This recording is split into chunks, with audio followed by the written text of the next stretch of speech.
Tecate Emblema was so much fun. We had an amazing time. We realized we had been there before on the same site for EDC Mexico last year, and then for early in our career when Corona Capital was there. So it was nice to be back in that space and to play to that many people. We had an unbelievable time, and we got to celebrate Sofi's birthday with 40,000 people. It was amazing. Like 40,000 people singing in Spanish happy birthday really moved me.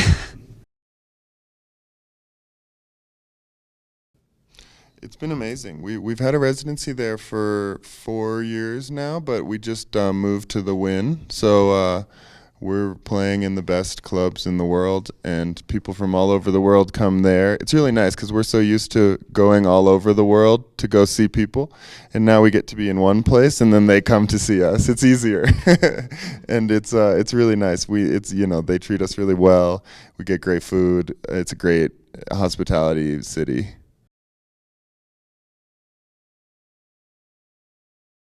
Oh, this is a me question. I was going to hand her this, but so that song was one of my favorites growing up. I just love that song. I think it was really special, and the original version of it is so special and amazing, but it can't really be played in a DJ set, and it needed to be modernized in a way that I was really excited to do, and I met Michael, who's Passion Pit, in New York at dinner actually, and we started chatting about it. And he was a fan of Sofi Tukker, and we were a fan of him, and we decided to remake the song, and it was just such a fun experience.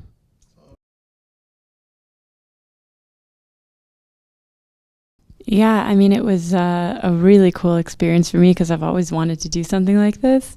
So we made Bread, and then we reimagined all of the songs in this sort of acoustic, organic way with Brazilian musicians. So we went to Brazil, we spent a lot of time there, and I've always wanted to explore all these different Brazilian genres. It's always been a passion of mine, so it was a really cool experience to be a part of.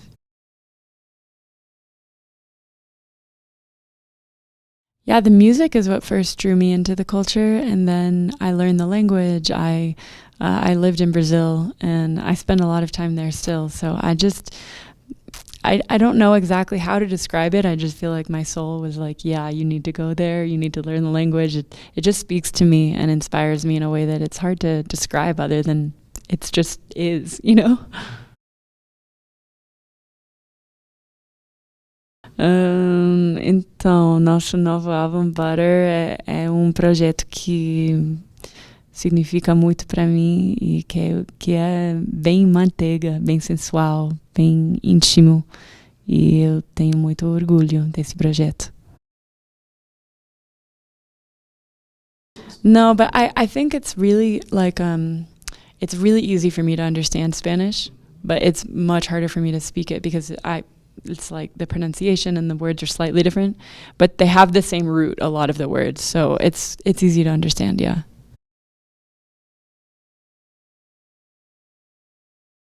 Yeah, good question. I mean, it's been really cool. Like even in Mexico specifically, we were celebrating the release of Butter 2 nights ago, and we had people at that party who they met during the pandemic on Zoom, and they made these super strong connections with each other from all around Mexico. And then every time we come back to Mexico, they gather at our shows, and so we've gotten to like stay connected with them, but even more importantly, they've gotten to stay connected to each other. Like there was this whole community that was built during the pandemic that it's really cool to see that their relationships are still super alive. And it's, they were like, thank you so much. You introduced us to each other. We're like, you guys did the work, you did the work to like maintain these friendships and have this really strong bond that we're just really honored happened, to our music.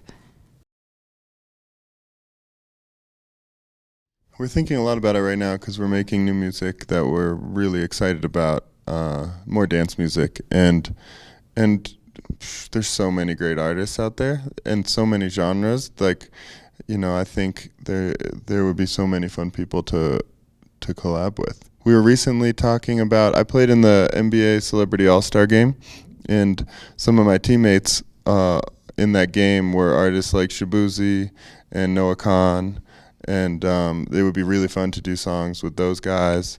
I think, yeah, there's just so many good artists.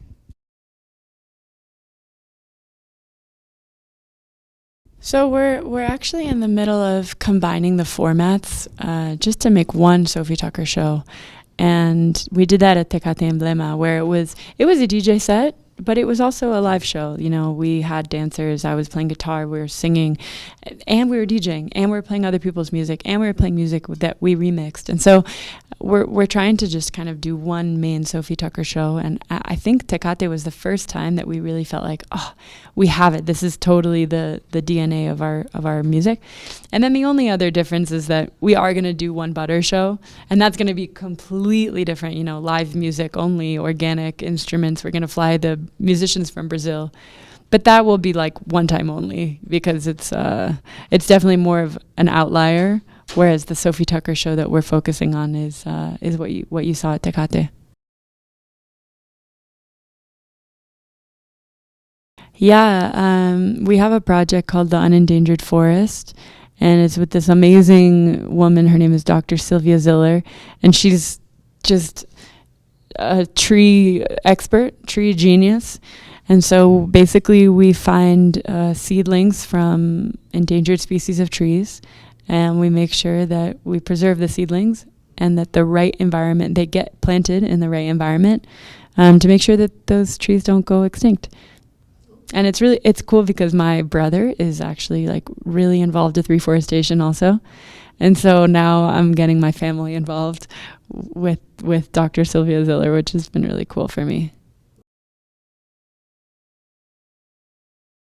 Well, the festivals and Vegas shows will never end, but it's new music. It's this new show that we are just starting to develop that we tried at Tecate Emblema, and it's just growing and trying to make the best music in the world. You know, we're really just excited about creating and building.